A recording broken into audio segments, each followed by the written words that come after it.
Salut à tous et bienvenue sur la chaîne. Je m'appelle Émile Garnier et ici, on parle de voitures sous tous les angles, entretien, astuces pratiques, fonctionnement des moteurs et bien plus encore. Si vous voulez mieux comprendre votre véhicule et éviter les erreurs coûteuses, vous êtes au bon endroit. Pensez à mettre un j'aime, à vous abonner à la chaîne et à regarder la vidéo jusqu'à la fin. Vous y trouverez des infos vraiment utiles. L'histoire officielle de la Camaro en Russie a commencé en 2012, lorsque le couple de 5e génération a commencé à être importé. Chez nous, et pas seulement avec le V6, mais aussi avec le V8.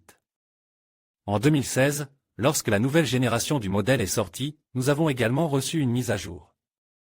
Et la Camaro était la seule voiture à huile du concessionnaire sur le marché. Les projets d'importation de la Ford Mustang en Russie se sont discrètement évanouis, et il n'a pas été question de la Dodge Challenger. Toutefois, la 6e génération de Camaro apporte un changement important, qui est devenu essentiel en Russie. Le moteur de base est devenu un 4 cylindres. Dans un contexte de droit d'importation élève, le 4 en ligne de 2 litres est devenu non seulement la première, mais aussi, en général, la seule option proposée sur notre marché. Dans ce contexte, le reste n'avait plus d'importance pour nous. Ce sont les Américains qui se sont réjouis que la Camaro de 6e génération soit à nouveau une voiture purement américaine. La production avait été déplacée du Canada vers les États-Unis. De plus, elle a changé techniquement, ayant reçu une nouvelle plateforme Alpha et ayant légèrement réduit sa taille. Cependant, Chevrolet a même adapté la Camaro aux marches russes. Le moteur de 2 litres a été déformé, passant de 279 à 238 chevaux. Afin de réduire la taxe sur les transports. Dans le même temps, le couple atteint toujours le premier cent en 5,9 secondes, un chiffre qui n'est pas honteux, si l'on ne regarde pas sous le capot. Les acheteurs russes ont accueilli ce cadeau très favorablement, même si les ventes ne représentaient au mieux qu'une douzaine ou 2 voitures par mois, elle était assez stable et supérieure à celle de la 5e génération. En outre, le prix de la Camaro reste pratiquement au même niveau. En 2016, lors des débuts du modèle, on demandait 2,8 millions de roubles, et lors du restylage de 2019, ce prix passe à 3 millions. Sans compter les versions spéciales, colorées, à 3,3 à 3,4 millions. Fin 2020, la Camaro quitte le marché russe. Les prix actuels de 3 à 3,5 millions peuvent donc être considérés comme assez humains, même les voitures les plus anciennes n'ont que 5 ou 6 ans, et les plus récentes n'ont même pas 3 ans. Le faible volume du moteur, comme il est facile de le deviner, a stimulé l'importation grise, de sorte qu'il y avait 76 voitures prêtes stylées et plus de 120 voitures restylées sur le marché secondaire au moment de la rédaction de l'article. Voyons s'il est difficile de trouver une Camaro blanche, et si l'achat et l'entretien d'une Camaro seront compliqués. En ce qui concerne la carrosserie, le défi est le même, trouver une voiture qui n'a pas eu d'accident majeur. Les défauts de fonctionnement et d'âge, s'ils apparaissent, sont immédiatement éliminés par les propriétaires de ces jouets, mais les conséquences d'un accident resteront à jamais. En fait, les antécédents en matière d'accident constituent le principal point faible des voitures importées à titre privé des États-Unis.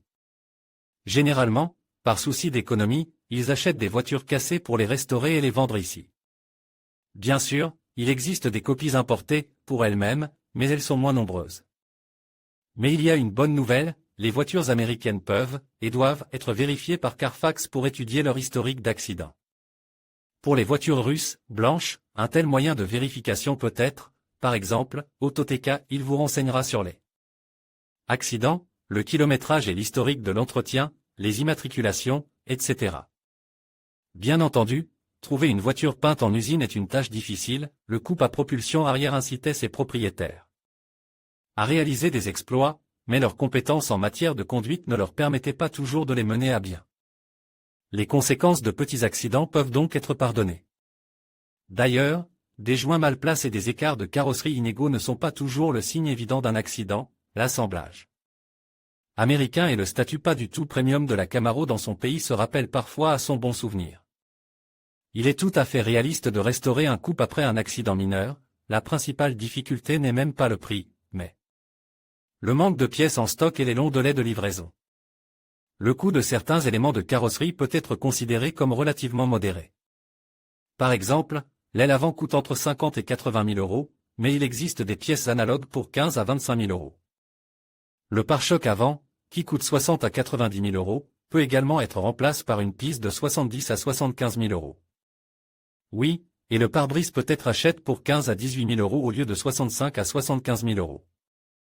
Il est vrai que le capot n'est qu'une pièce d'origine dont le prix est à 6 chiffres, il les demande entre 120 et 180 000 euros.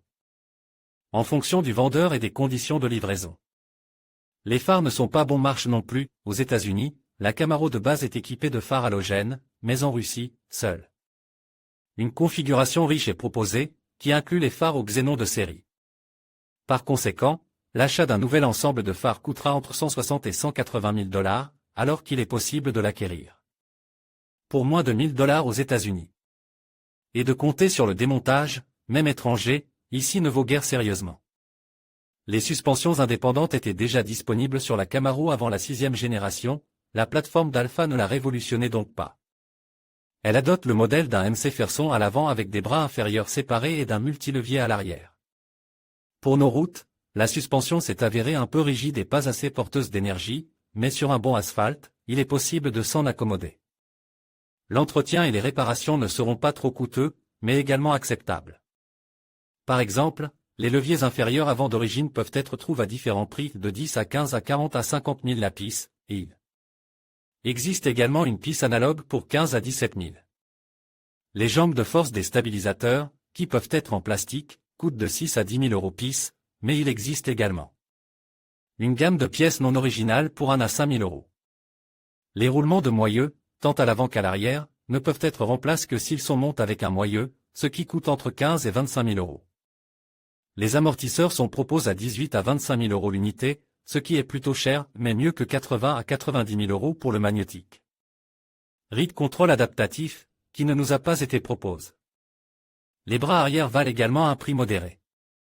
Par exemple, le grand bras inférieur coûtera 10 à 12 000 euros, et les tiges peuvent être achetées pour 8 à 10 000 euros.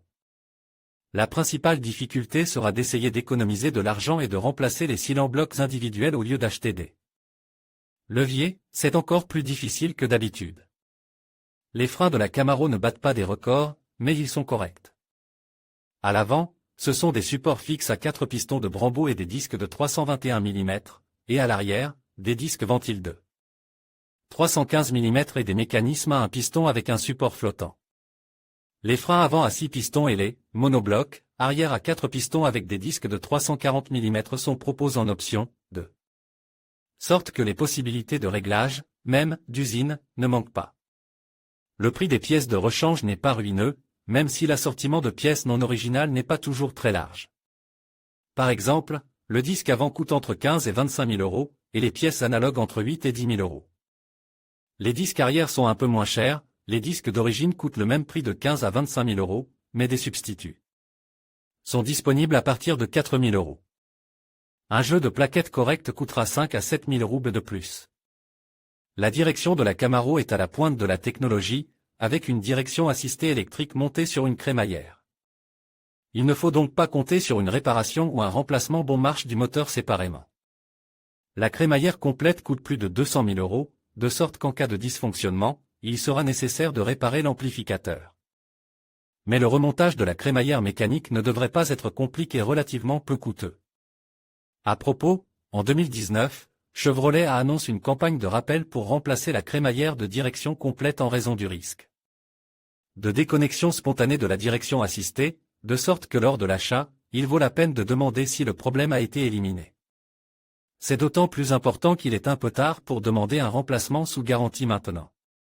Aux États-Unis, la Camaro était également proposée avec une boîte de vitesse manuelle, mais en Russie, la seule option était une transmission automatique à 8 vitesses avec l'indice 8L45.